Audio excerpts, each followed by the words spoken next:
As-tu déjà réfléchi à pourquoi tu continues d'accepter si peu de la part de personnes qui ne valorisent pas réellement qui tu es? La vie est trop courte pour gaspiller notre essence avec ceux qui ne nous offrent que des miettes d'attention, de respect et d'amour. En stoïcisme, nous apprenons que notre dignité n'est pas à vendre et que le prix que nous payons pour accepter moins que ce que nous méritons est toujours trop élevé. Aujourd'hui, nous découvrirons comment te libérer de ces relations qui drainent ton énergie et diminuent ta valeur. Comment identifier ceux qui ne t'offrent que des restes pendant que toi, tu leur donnes un festin. Comment reconstruire ta force intérieure pour montrer ta vraie valeur et attirer des relations qui reflètent réellement qui tu es. Ce que tu découvriras dans cette vidéo transformera complètement ton amour-propre et ta vie sociale.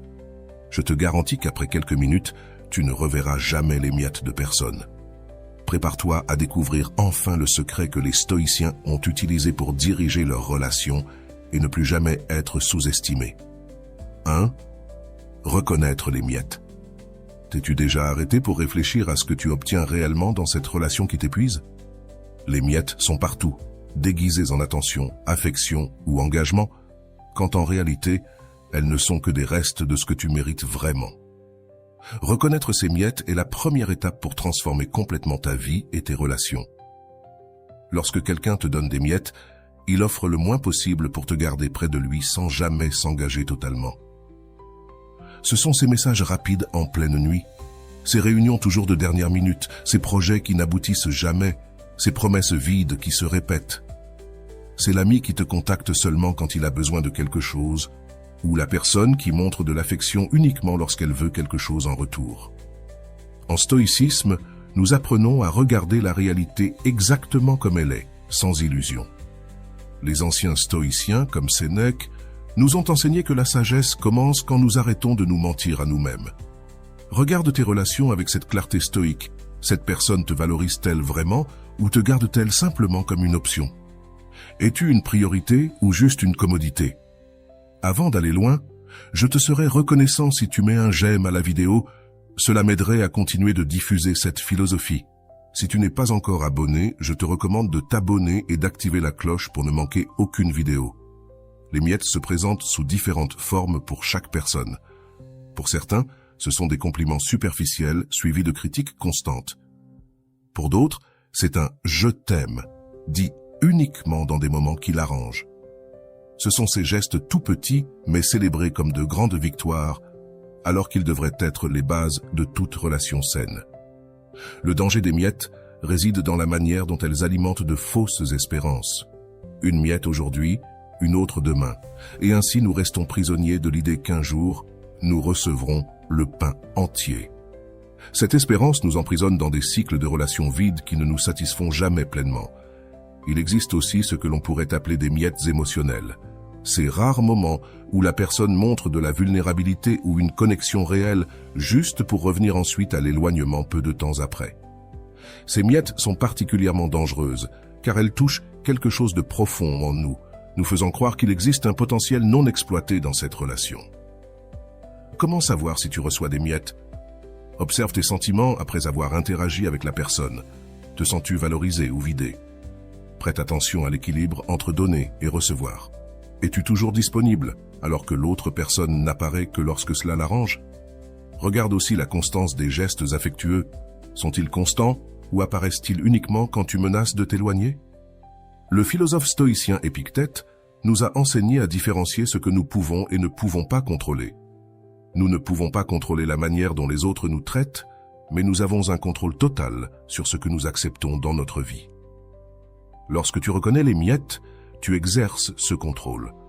Nous acceptons souvent les miettes par peur de la solitude, ou parce que notre estime de soi est fragilisée, croyant que nous ne méritons pas plus que cela.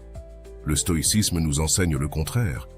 Notre dignité n'est pas négociable, peu importe les circonstances extérieures. Reconnaître les miettes signifie aussi identifier des schémas dans ta propre vie.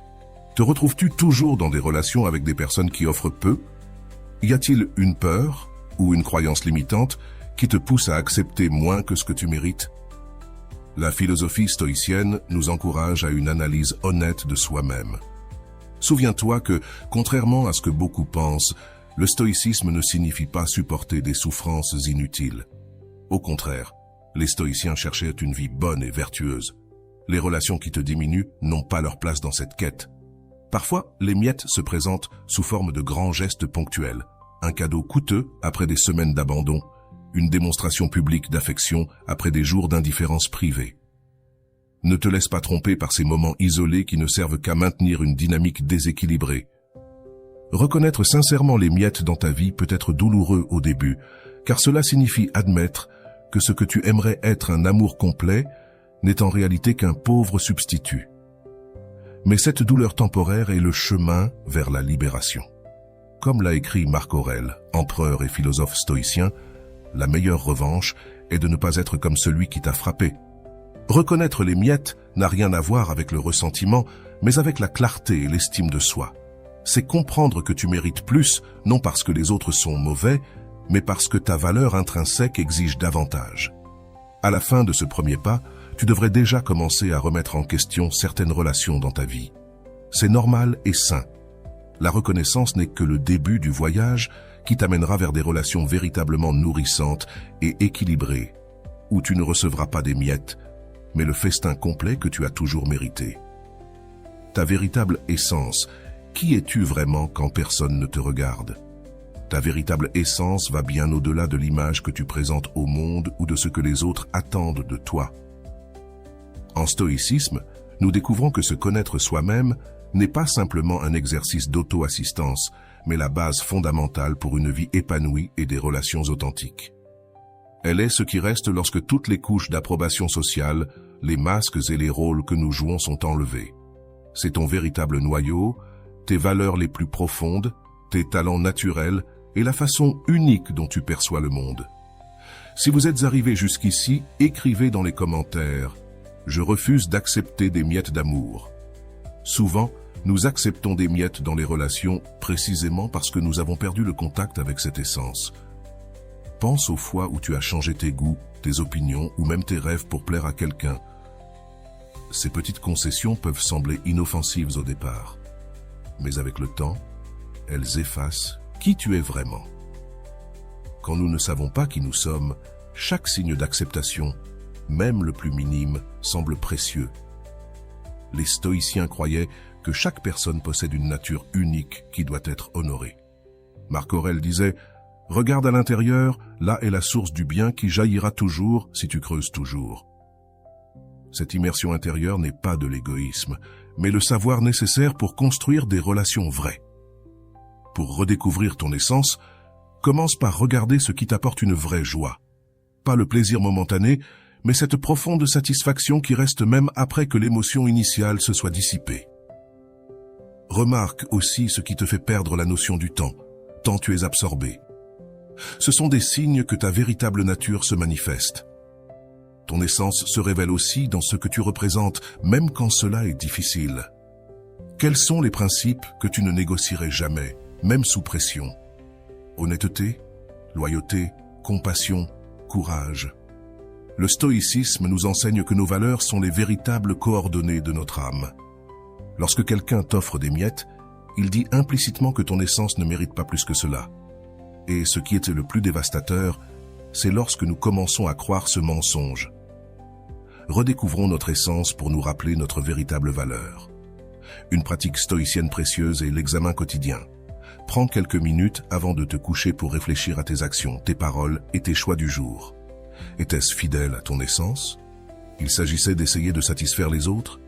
Cet exercice simple crée un chemin progressif de retour vers ton vrai soi.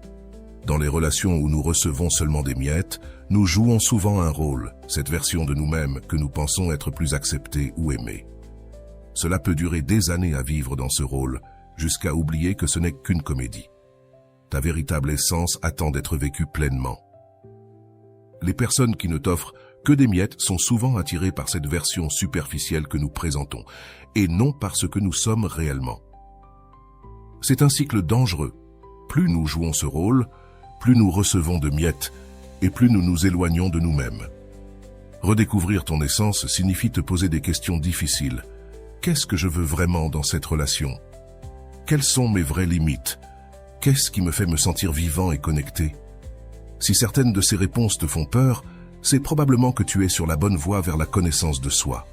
Le philosophe stoïcien Épictète, qui vécut en tant qu'esclave avant de devenir un maître respecté, enseigna que notre liberté intérieure est inviolable, même dans les circonstances les plus limitantes.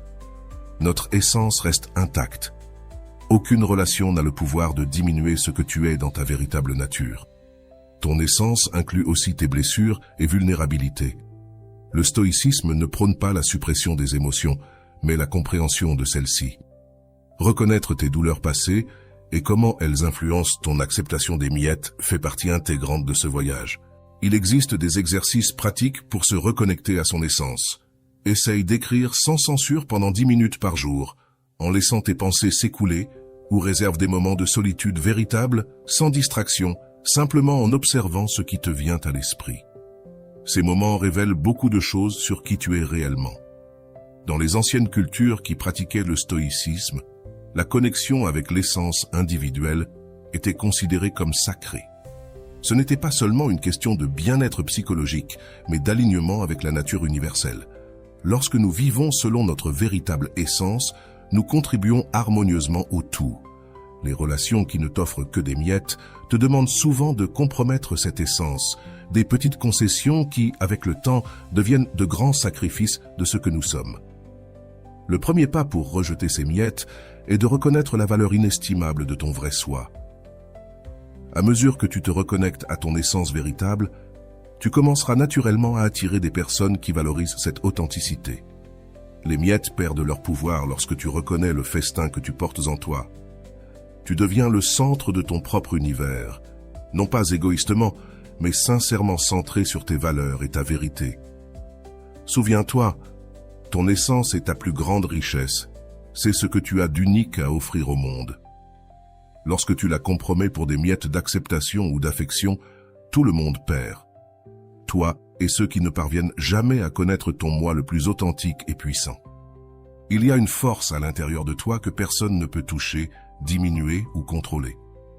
Les anciens stoïciens appelaient cette force hégémonikon, le pouvoir directif interne qui nous guide à travers les tempêtes de la vie. Lorsque nous acceptons des miettes dans les relations, nous oublions souvent ce pouvoir qui réside en nous et qui peut transformer notre réalité. Le pouvoir intérieur n'est pas quelque chose de mystique ou d'inaccessible, c'est la capacité réelle et pratique de choisir nos réponses face aux circonstances, de décider ce qui mérite notre énergie et d'établir la valeur que nous nous donnons à nous-mêmes. Bien que les miettes nous soient offertes de l'extérieur, leur pouvoir découle de l'intérieur, irradiant sa véritable force. Pense au moment où tu as senti cette voix intérieure, te disant que tu méritais plus que cette relation, qu'elle était déséquilibrée, que cette amitié te prenait plus qu'elle ne te nourrissait. Cette voix n'est ni de l'insécurité ni une exigence excessive. C'est ton pouvoir intérieur qui indique que quelque chose ne va pas. Le stoïcisme nous enseigne à écouter attentivement cette voix. L'un des plus grands pièges dans les relations déséquilibrées est de croire que notre valeur est déterminée par combien les autres nous valorisent. Les stoïciens ont complètement rejeté cette idée. Épictète, malgré le fait qu'il fût un esclave, maintenait la conviction que sa valeur en tant qu'être humain était inviolable, peu importe comment les autres le traitaient. Ton pouvoir intérieur se manifeste lorsque tu commences à établir des normes basées sur ta valeur intrinsèque et non sur les miettes auxquelles tu es habitué. C'est ce moment décisif où tu réalises que tu mérites mieux que cela et que c'est entre tes mains de créer ce changement. Beaucoup de gens ont peur d'accéder à ce pouvoir, car il implique une responsabilité. Il est plus facile de blâmer les autres pour nous offrir trop peu que de reconnaître que nous avons permis cette situation. Le stoïcisme est une philosophie de responsabilité radicale. Tu ne contrôles pas les autres, mais tu as un contrôle absolu sur tes choix et tes standards. Pour renforcer ton pouvoir intérieur, commence par observer tes dialogues internes. Comment te parles-tu? Quelles histoires répètes-tu sur ta valeur et ce que tu mérites recevoir? Souvent, nous sommes nos pires critiques, diminuant notre valeur avant même que les autres n'aient la chance de le faire. Le pouvoir intérieur se manifeste aussi dans la capacité à dire non sans culpabilité. Lorsque tu rejettes les miettes, tu n'es pas ingrat ou trop exigeant. Tu honores ta valeur fondamentale. Les stoïciens pratiquaient la frugalité matérielle, mais cela ne les empêchait jamais d'avoir de la dignité ou du respect pour eux-mêmes. Une pratique puissante est de t'imaginer comme le gardien d'un enfant. Cet enfant est ton moi le plus vulnérable et authentique. Quel genre de traitement autoriserais-tu pour cet enfant? Quelle relation approuverais-tu pour lui? Souvent, nous sommes bien plus protecteurs envers les autres qu'envers nous-mêmes. Le pouvoir intérieur se renforce par de petites victoires quotidiennes. Chaque fois que tu établis une limite saine, chaque fois que tu te lèves avec respect pour toi-même, chaque fois que tu rejettes une miette en faveur de ta dignité, ton pouvoir intérieur grandit un peu plus. Dans les relations où nous recevons seulement des miettes, nous nous sentons souvent impuissants, comme si l'autre personne avait tout le pouvoir de décision. Le stoïcisme nous rappelle que le véritable pouvoir n'est jamais dans le contrôle des autres, mais dans la liberté intérieure que personne ne peut nous enlever. Marc Aurèle, malgré le fait qu'il fut l'empereur de Rome, l'homme le plus puissant du monde connu à son époque, écrivait longuement sur le fait que le véritable pouvoir ne venait pas de sa position, mais de sa capacité à maintenir son intégrité intérieure face aux épreuves. Si même un empereur reconnaissait cette vérité, pourquoi nous contenterions-nous de si peu? Un aspect crucial du pouvoir intérieur est la capacité à supporter un malaise temporaire au nom de nos propres valeurs. Rejeter les miettes peut signifier faire face à la solitude, à l'incertitude ou à la peur de l'abandon. Le stoïcisme nous enseigne que ce malaise est le prix de la liberté intérieure et qu'il vaut chaque instant. Ton pouvoir intérieur se manifeste également dans la manière dont tu interprètes les événements. Lorsqu'on t'offre des miettes, tu peux voir cela comme une preuve de ton inutilité ou comme une opportunité de réaffirmer tes standards. L'interprétation que tu choisis fait toute la différence. Beaucoup de gens croient qu'ils doivent changer complètement leur personnalité pour accéder à ce pouvoir. Ce n'est pas vrai. Tu peux être gentil tout en ayant des limites claires. On peut être généreux et tout de même exiger de la réciprocité.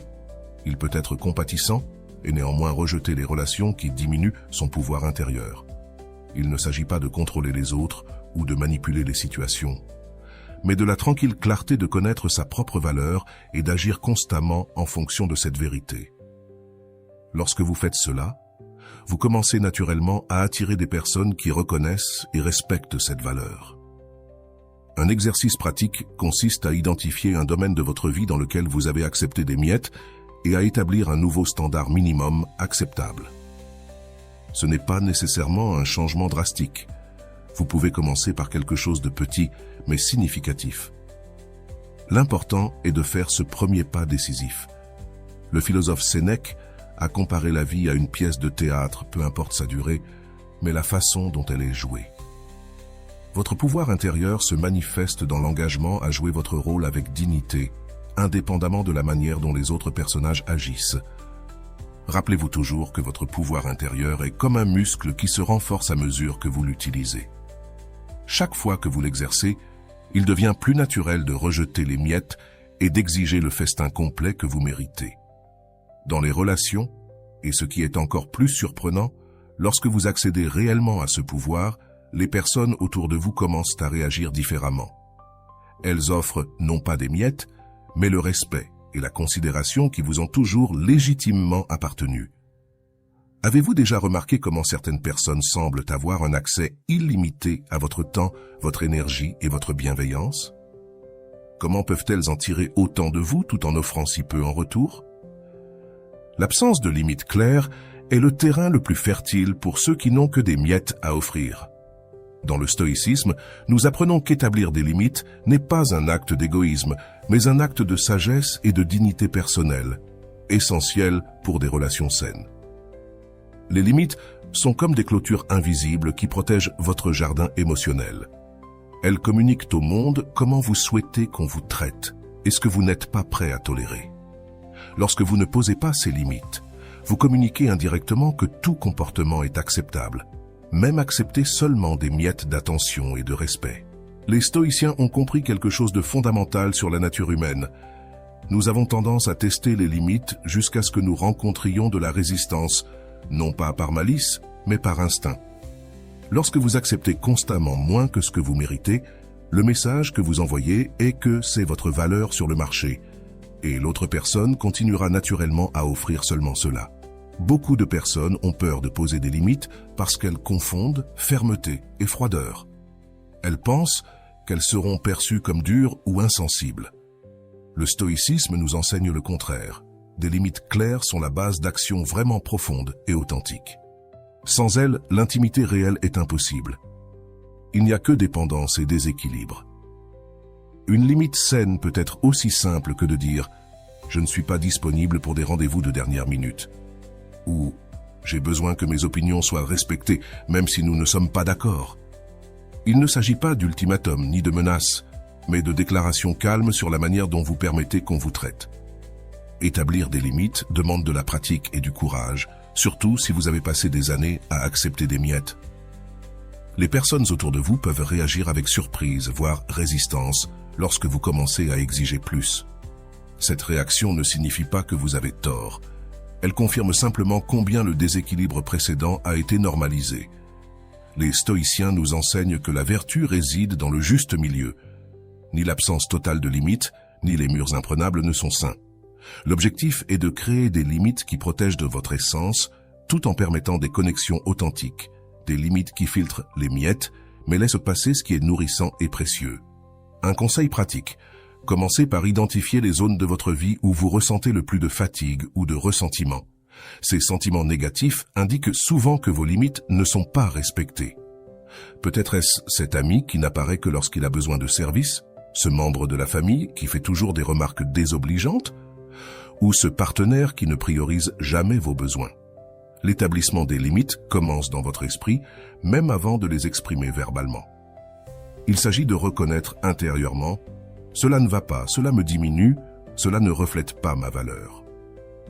Le philosophe Épictète a dit que le premier pas vers la liberté est de reconnaître ce qui est et ce qui n'est pas sous notre contrôle, puis d'agir en fonction de cette clarté. Une caractéristique intéressante des limites est qu'elles sont très révélatrices sur la nature de vos relations. Les personnes qui vous apprécient vraiment respecteront vos limites, même si elles doivent d'abord s'adapter. Ceux qui n'ont offert que des miettes réagissent souvent avec irritation, manipulation ou retrait. Lorsque vous établissez une limite et que l'autre personne réagit négativement, vous ne perdez pas une relation précieuse. Vous confirmez que cette relation était basée sur le déséquilibre. Le stoïcisme nous rappelle qu'il est préférable d'être seul que mal accompagné, car la paix intérieure est le bien le plus précieux. Communiquer les limites ne doit pas être conflictuel. Cela peut se faire avec fermeté, délicatesse et respect. Vous pouvez dire « Je me rends compte que notre relation est déséquilibrée. Je vous apprécie, mais j'ai besoin de réciprocité pour avancer. » C'est très différent d'une accusation agressive ou d'un ultimatum dramatique. Les limites incluent également la façon dont vous permettez aux autres de vous parler, quel accès ils ont à votre temps et à votre énergie, comment ils traitent vos sentiments et vos opinions, et même comment ils se comportent en votre présence.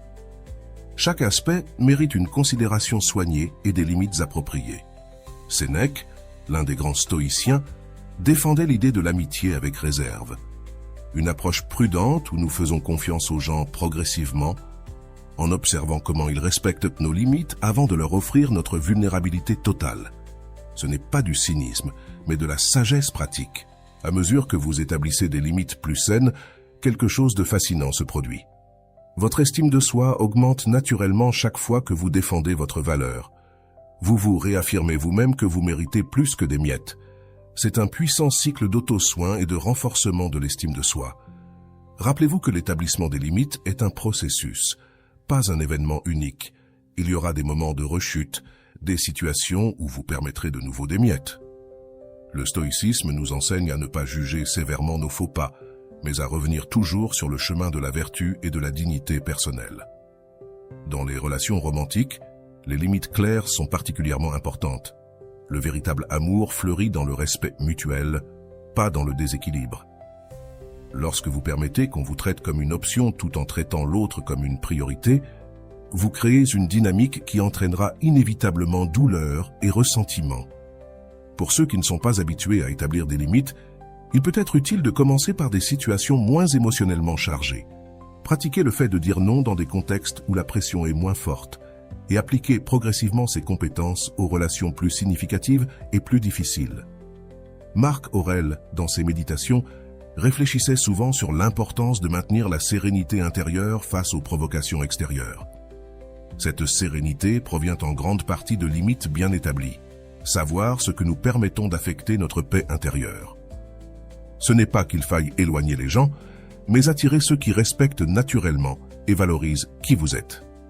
Lorsque vous refusez d'accepter des miettes, vous laissez de la place pour des relations qui offrent le festin complet que vous avez toujours mérité. Rappelez-vous toujours que vos limites sont des déclarations d'amour propre chaque fois que vous les établissez et les maintenez.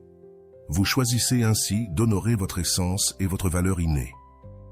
En fin de compte, les relations qui survivent à ces limites sont exactement celles qu'il vaut la peine de cultiver, celles qui vous nourrissent au lieu de vous vider.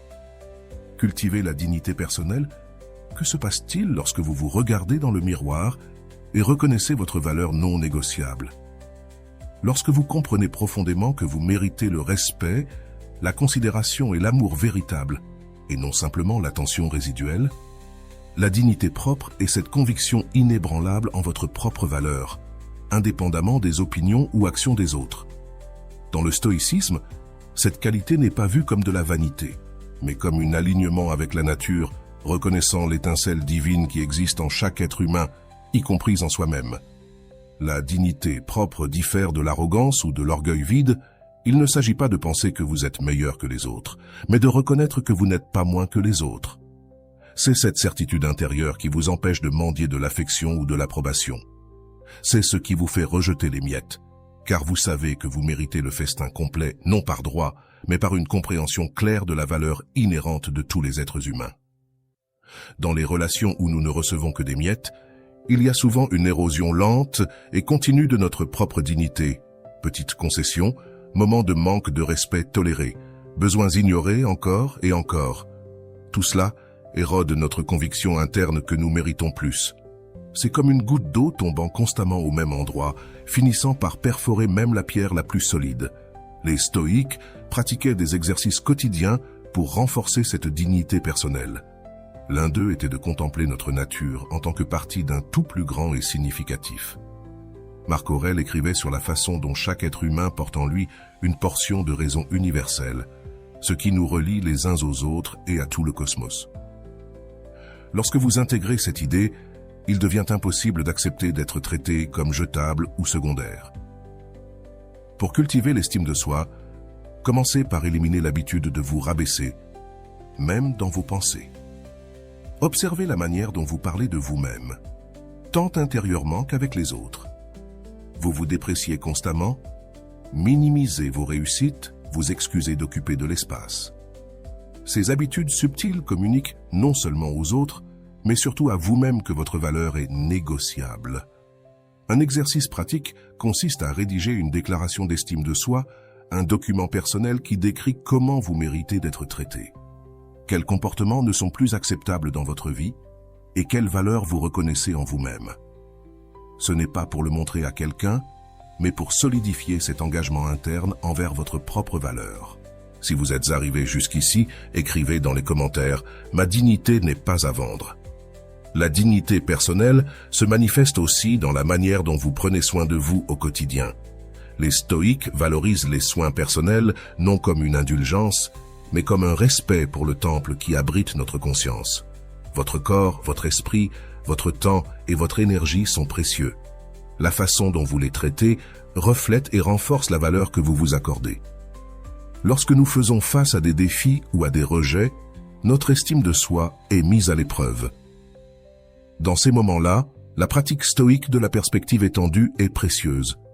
Rappelez-vous que le comportement des autres en dit bien plus sur eux que sur vous. La personne qui ne vous offre que des miettes révèle ses propres limitations, pas sa valeur diminuée. Un aspect crucial de l'estime de soi est d'apprendre à se valider intérieurement, au lieu de chercher constamment la confirmation externe. Les stoïques comprenaient que dépendre de l'approbation des autres nous rendait esclaves de leurs opinions fluctuantes.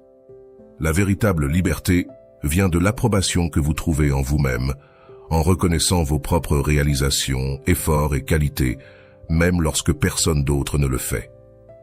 Beaucoup de personnes pensent qu'elles doivent accomplir quelque chose d'extraordinaire pour mériter la dignité, mais le stoïcisme enseigne le contraire. Votre dignité est un droit de naissance, une qualité inhérente qui n'a besoin que d'être reconnue, non gagnée. Vous méritez respect et considération simplement par le fait d'exister en tant qu'être humain pensant et sensible. La dignité personnelle se manifeste aussi dans la façon dont vous réagissez lorsque l'on vous manque de respect. Pas avec une colère incontrôlée ou une vengeance mesquine, mais avec la calme fermeté de celui qui sait ce qu'il vaut. Comme l'a enseigné Épictète, si quelqu'un vous dit qu'une certaine personne parle mal de vous, ne vous défendez pas contre la calomnie, répondez simplement. Il ne connaît pas mes autres défauts, sinon il n'aurait mentionné que ceux-là. Un obstacle courant à la dignité personnelle est le passé. Les expériences passées, en particulier durant l'enfance, ont peut-être implanté des messages selon lesquels vous ne méritez pas grand-chose.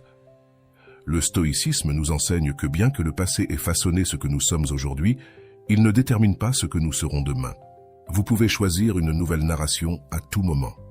Lorsque vous cultivez la véritable dignité personnelle, il devient presque impossible que les autres vous offrent des miettes pendant longtemps. Il y a une énergie différente chez quelqu'un qui sait ce qu'il vaut, un type de magnétisme qui attire naturellement le respect et la considération, non parce que vous l'exigez, mais parce que vous irradiez cette vérité dans tout ce que vous faites. La dignité propre a un impact direct sur toutes vos relations, pas seulement les relations amoureuses, mais aussi familiales, professionnelles et même occasionnelles. Lorsque vous vous traitez avec respect, vous enseignez aux autres comment vous traiter. C'est un cercle vertueux qui élève la barre de toutes vos interactions. Dans les anciennes cultures qui pratiquaient le stoïcisme, la dignité personnelle était considérée comme une vertu essentielle. Elle n'était pas vue comme quelque chose qui pouvait être accordé ou retiré par les autres, mais comme une posture intérieure qui se manifeste naturellement dans des actions nobles et des décisions justes. Un signe de l'estime de soi croissante est lorsque vous commencez à ressentir une gratitude sincère envers les personnes qui n'offrent que des miettes, non pas parce que vous acceptez ce traitement, mais parce qu'elles rendent votre choix plus clair. Remerciez intérieurement ces miroirs qui vous montrent exactement ce que vous ne voulez plus dans votre vie. Peut-être que l'aspect le plus révolutionnaire de la dignité personnelle est la façon dont elle transforme votre perception de la solitude. Lorsque vous reconnaissez votre valeur intrinsèque, être seul cesse d'être un état craint pour devenir un choix conscient, préférable aux relations qui diminuent ce que vous êtes. Comme l'a dit Sénèque, la compagnie de beaucoup est nuisible, personne ne peut se donner à lui-même. À mesure que votre estime de soi grandit, vous commencez à vivre selon vos propres standards, non selon ceux des autres. Leurs décisions reflètent leurs valeurs les plus profondes, pas le désir de plaire ou d'obtenir une approbation. Cette authenticité attire naturellement des personnes qui valorisent ces mêmes qualités, créant un cercle vertueux de relations saines et enrichissantes. Les relations authentiques. Comment serait votre vie si toutes les relations étaient basées sur la vérité, la réciprocité et le respect mutuel? Si chaque interaction reflétait réellement qui vous êtes, sans masque ni compromis douloureux. Les relations authentiques sont l'opposé de celles qui n'offrent que des miettes. Ce sont des connexions dans lesquelles les deux parties se présentent pleinement. Les personnes se valorisent véritablement et contribuent de manière équilibrée au stoïcisme. L'authenticité n'est pas seulement un idéal romantique, mais une condition pratique pour une vie bien vécue. Sénèque a écrit abondamment sur l'importance de vivre sans dissimulation, c'est-à-dire être la même personne en public et en privé. Lorsque nous appliquons ce principe à nos relations, il se passe quelque chose de puissant. Les miettes perdent leur pouvoir sur nous, car nous reconnaissons clairement la différence entre l'authentique et le superficiel. Les relations authentiques ont des caractéristiques distinctives que vous pouvez apprendre à identifier. Il y a une sensation de tranquillité. Nous n'avons pas à calculer constamment ce que nous devons dire ou comment agir pour maintenir l'intérêt de l'autre. Il y a une réciprocité naturelle. Le donner et recevoir se fait sans comptabilité rigide mais avec un équilibre perceptible. Il y a aussi de la place pour la vulnérabilité. Nous pouvons montrer nos imperfections sans craindre le rejet immédiat. Beaucoup de personnes redoutent l'authenticité dans les relations car elles confondent vulnérabilité et faiblesse. Le stoïcisme nous enseigne le contraire. La véritable force réside dans la capacité à se montrer complètement avec toutes les complexités et contradictions humaines. Comme l'a dit Marc Aurèle, la meilleure manière de se défendre est de ne pas ressembler à son attaquant. Cela signifie ne pas jouer au même jeu que ceux qui n'offrent que des miettes. Une relation authentique ne signifie pas l'absence de conflit ou de défi. En fait, les stoïciens comprenaient que la friction occasionnelle est inévitable. Lorsque deux personnes authentiques se rencontrent, la différence réside dans la manière dont ces conflits sont abordés, avec honnêteté, respect et un désir véritable de compréhension, non de manipulation ou de contrôle. Pour attirer des relations authentiques, commencez par cultiver l'authenticité en vous-même. Observez où vous vous réduisez pour vous conformer aux attentes des autres, où vous cachez vos véritables opinions par peur de déplaire, où vous faites semblant d'être intéressé ou enthousiaste alors que ce n'est pas le cas. Chaque petit acte d'authenticité crée de l'espace pour des relations plus vraies. La transition des relations basées sur des miettes aux connexions authentiques se fait rarement d'un seul coup. C'est un voyage progressif qui commence par de petits moments de vérité, comme exprimer une opinion dissidente que vous garderiez normalement pour vous, ou partager un rêve que vous craignez de voir ridiculisé, ou tout simplement dire non quand votre instinct vous pousse à dire oui pour faire plaisir. Les stoïciens pratiquaient ce qu'ils appelaient « parler clairement », c'est-à-dire la capacité de dire la vérité, même lorsque cela était inconfortable. Dans les relations authentiques, cette clarté compte. Vous pouvez dire « cela m'a blessé » ou « j'ai besoin de plus d'attention », sans être perçu comme exigeant ou problématique. Un aspect curieux des relations authentiques est qu'elles semblent souvent plus faciles que celles où nous recevons des miettes, non pas parce qu'elles n'ont pas de défis, mais parce que l'énergie que nous dépensions auparavant dans des jeux, des manipulations et des insécurités est maintenant libre pour construire une connexion véritable. C'est étonnamment libérateur. Un exercice précieux consiste à faire un inventaire honnête de vos relations actuelles, lesquelles vous permettent d'être entièrement vous-même. Où sentez-vous que vous devez censurer des parties importantes de votre personnalité ou de vos valeurs? Cet exercice simple révèle souvent des schémas surprenants sur ceux qui nourrissent vraiment votre authenticité. Dans les amitiés authentiques, il y a un phénomène que les stoïciens apprécient profondément: la capacité de s'améliorer mutuellement à travers l'exemple et le dialogue honnête, non par la critique constante, mais par l'inspiration mutuelle de vivre selon les valeurs les plus élevées. Les véritables amis vous aident à devenir la meilleure version de vous-même, non par pression, mais par soutien authentique. Dans les relations amoureuses authentiques, l'amour n'est pas une monnaie d'échange ou une récompense qu'on gagne par le sacrifice et l'engagement. C'est une célébration de l'individualité de chacun, une appréciation sincère de qui est l'autre, non seulement pour ce qu'il peut fournir. Comme l'a suggéré Épictète, ce qui perturbe les hommes, ce ne sont pas les choses, mais leurs opinions sur les choses. Dans les relations authentiques, nous voyons l'autre tel qu'il était réellement, et non comme une projection de nos désirs ou de nos peurs. Un signe révélateur que vous développez des relations plus authentiques est lorsque vous commencez à ressentir moins de fatigue sociale. Cette fatigue, qui provient de la surveillance constante de vos mots et de vos actions, commence à diminuer. À la place, vous ressentez une sensation rafraîchissante d'être accepté pour ce que vous êtes, avec vos imperfections et tout. Les relations authentiques se caractérisent également par un sens respectueux du temps. Il n'y a pas d'urgence désespérée de tout faire immédiatement, ni de report perpétuel des choses importantes. Il y a de l'espace pour traiter, réfléchir et revenir aux conversations lorsque vous êtes tous deux prêts pour un engagement véritable. Une qualité cruciale des relations authentiques est la capacité de permettre la croissance et le changement. Tandis que les relations basées sur des miettes dépendent souvent du fait que vous restiez dans un rôle spécifique et limité, les connexions authentiques célèbrent votre évolution continue, comme l'ont souligné les stoïciens. La seule constante dans la vie est le changement, et les véritables relations coulent avec cette réalité. À mesure que vous cultivez plus d'authenticité, vous remarquerez quelque chose de fascinant. Certaines personnes s'éloignent, tandis que d'autres se rapprochent. C'est un signe sain que votre champ énergétique est en train de changer. Ceux qui bénéficient de votre ancien schéma d'accepter des miettes se sentiront naturellement mal à l'aise avec votre nouvelle authenticité. Acceptez cette distance avec gratitude. Ils font de la place pour de véritables connexions. Les stoïciens croyaient que nos relations les plus significatives reflètent notre caractère intérieur. Épictète disait que nous connaissions la nature d'une personne non pas par ce qu'elle dit d'elle-même, mais par la qualité de ses amitiés. À mesure que vous développez la dignité personnelle et l'authenticité, la qualité des personnes qui restent dans votre vie augmente naturellement. Un aspect libérateur des relations authentiques est l'absence de la peur constante de l'abandon.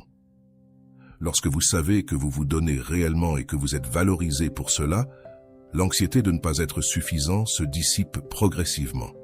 À la place, vous ressentez une confiance silencieuse dans la solidité de la connexion, non basée sur la dépendance mais sur l'appréciation mutuelle.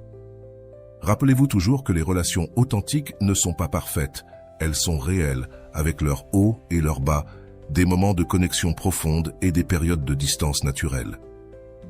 La différence réside dans le fait que ces fluctuations se produisent dans un contexte de respect fondamental et d'appréciation sincère et non de manipulation et de pénurie. Lorsque vous refusez d'accepter des miettes, vous faites de la place pour le festin complet de connexions humaines significatives que vous avez toujours mérité. Et voilà, j'espère que vous avez trouvé beaucoup de valeur dans cette vidéo. Merci d'être resté jusqu'à la fin de cette vidéo. J'adore quand vous faites ça. Si vous voulez une autre vidéo sur ce sujet, écrivez en commentaire « J'en veux encore plus ». J'espère vous revoir dans une autre vidéo. Prends soin de toi et à bientôt.